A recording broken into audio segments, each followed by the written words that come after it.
ने भी एक बहुत बड़ा सपना देखा, दृढ़ संकल्प के साथ देखा है। नई ऊंचाइयों को छूने के लिए देखा है। और वो सपना है, जब आजादी के 100 साल होंगे, 2047 में हम विकसित भारत बना के रहेंगे। 140 करोड़ देशवासियों के पुरुषार्थ से इस लक्ष्य को हमें हासिल करना है। और जब दुनिया की सबसे बड़ी आबादी वाला देश विकसित होने का संकल्प लेता है, तो ये दुनिया की नजरों में भी हमारे साहस का परिचायक बन जाता है। दुनिया हमारी तरफ देखने का नजरिया बदलने के लिए मजबूर हो जाती है। प्यारे देशवासियों, और मैं ऐसे ही नहीं कह रहा हूं। पिछले 12 वर्ष में देश के कोटि कोटि नागरिकों ने, दलित हो, पीड़ित हो, वंचित हो, आदिवासी हो, गांव में रहने वाला हो, शहर में रहने वाला हो, गरीब हो, मध्यम वर्ग का हो, युवा हो, बुजुर्ग हो, नारी हो, पुरुष हो, उत्तर हो, दक्षिण हो, पूर्व हो, पश्चिम हो, हर किसी ने पिछले 12 साल में एक संकल्प के साथ, समर्पण के साथ देश को नई ऊंचाइयों पर ले जाने में हर प्रकार से प्रयास किया है। मैं उनके इस प्रयासों का आदरपूर्वक स्वीकार करता। आगे बढ़ना होगा। हमारी 5वीं शक्ति है सप्तधारा की, वो है रक्षा शक्ति। और ये रक्षा शक्ति का महत्व हर प्रकार से है। मेरे प्यारे देशवासियों, डिफेंस में आत्मनिर्भर होना अब भारत ने अनुभव कर लिया, दुनिया ने अनुभव कर लिया है। इसके बिना कोई चारा नहीं है। विश्व जब अपनी अपनी ही सोच रहा है, तब भारत विश्व के लिए बाजार बन करके नहीं रह सकता है। हमें डिफेंस के क्षेत्र में आत्मनिर्भर होना होगा। Next generation defence technology develop करके हमें ग्लोबल सप्लायर बनने की दिशा में हमें लक्ष्य लेकर के चलना है। हमें ड्रोन, काउंटर ड्रोन सिस्टम को विकसित करना होगा और हाइपरसोनिक डिफेंस टेक्नोलॉजीज, उस पर हमें लीडरशिप लेनी होगी। साथियों, साइबर सुरक्षा भी आज हर घर के लिए एक समस्या बन रही है। वो भी एक रक्षा का क्षेत्र है जिसमें हमारे युवाओं की जो सामर्थ्य है, उस सामर्थ्य का उपयोग हम देश के और दुनिया के लिए कर सकते हैं। हमारी सप्तधारा की 6ठी शक्ति है ग्रीन इकोनॉमी, ब्लू इकोनॉमी। साथियों, कोई भी राष्ट्र तब महान बनता है, तब अपनी सिद्धियों को प्राप्त करता है, जब अपने सपनों,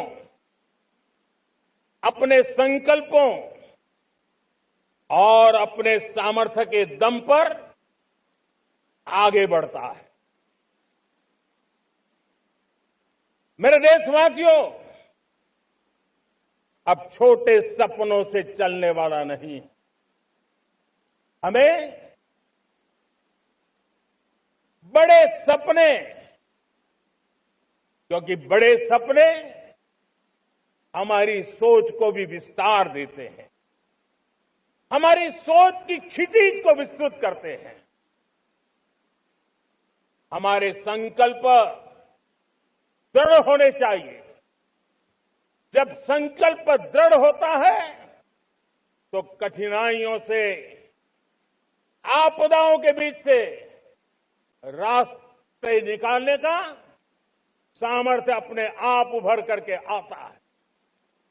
मेरे प्यारे देशवासियों, कुछ चीजें मैंने बताई हैं, लेकिन मैं इससे भी आगे सोचता हूं। मैं जरा देश को झकझोरना चाहता हूं। मैं देश की शक्ति को भी झकझोरना चाहता हूं। देश यानी सिर्फ सरकार नहीं होती है, देश यानी हर नागरिक जुड़ता है। क्या हम सोच नहीं सकते कि फॉर्च्यून 500 की चर्चा तो बहुत सुनते हैं। आने वाले एक दशक में इन फॉर्च्यून 500 में 50 कंपनियां भारत की क्यों न हो, ये लक्ष्य हमारा क्यों न होना चाहिए। आज बैंकिंग सेक्टर फल फूल रहा है। दुनिया की टॉप बैंक के अंदर भारत की बैंक का झंडा भी क्यों न फहरता हो। भारत की बैंक भी टॉप बैंक 5 बैंक में भारत की भी एक बैंक होनी चाहिए। भारत की फार्मा की दिशा में हमने बहुत काम किया है, लेकिन समय की मांग है कि दुनिया की 5 बड़ी फार्मा कंपनियों में भारत की भी 1-2 फार्मा कंपनियों का नाम गूंजना चाहिए। भारत उसमें अपना स्थान बनाना चाहिए। लॉ फर्म्स होते हैं, रेटिंग एजेंसी होती है। क्या समय की मांग नहीं है कि ग्लोबल लीडरशिप अब हमारे हाथ में होनी चाहिए? टैलेंट है, सामर्थ्य है, हमारा लंबा इतिहास भी है, भाषाओं पर हमारा प्रभुत्व है, हमें विश्व में पहुंचना चाहिए। हमारी कोई कंसल्टिंग फर्म, अकाउंटिंग फर्म दुनिया के टॉप फर्म्स के अंदर क्यों नहीं होनी चाहिए? भारत की टेक्नोलॉजी कंपनियां दुनिया के अंदर सिरमौर हो, यह हमारा लक्ष्य होना चाहिए। हमारे ऐसे ब्रांड हो जिससे दुनिया आकर्षित होती हो, हमारे ब्रांड हमारे देश की पहचान हो और विश्व के लिए एक डेस्टिनेशन बन जाए, उस दिशा में हमें काम करना है। और इसके लिए मैं राज्य सरकारों को कहना चाहता हूं, मैं स्थानिक स्वराज की संस्थाओं को कहना चाहता हूं, भारत सरकार का भी यह दायित्व है कि हमें हमारे रिफॉर्म की गति बढ़ानी होगी। हमें 2047 के लक्ष्य के अनुरूप हमारी व्यवस्थाओं को विकसित करना होगा। हमें बीते हुए काल के नीति नियमों से नहीं चल सकते, हमें आने वाले सपनों के हिसाब से नीति नियमों को गढ़ना होगा। और इसको अगर हम गढ़ेंगे तो मुझे पूरा विश्वास है और मैं देशवासियों को भरोसा देता हूं, इसी रास्ते मेहनत में कोई कमी न करते हुए हम विकसित भारत का सपना पार करके रहेंगे।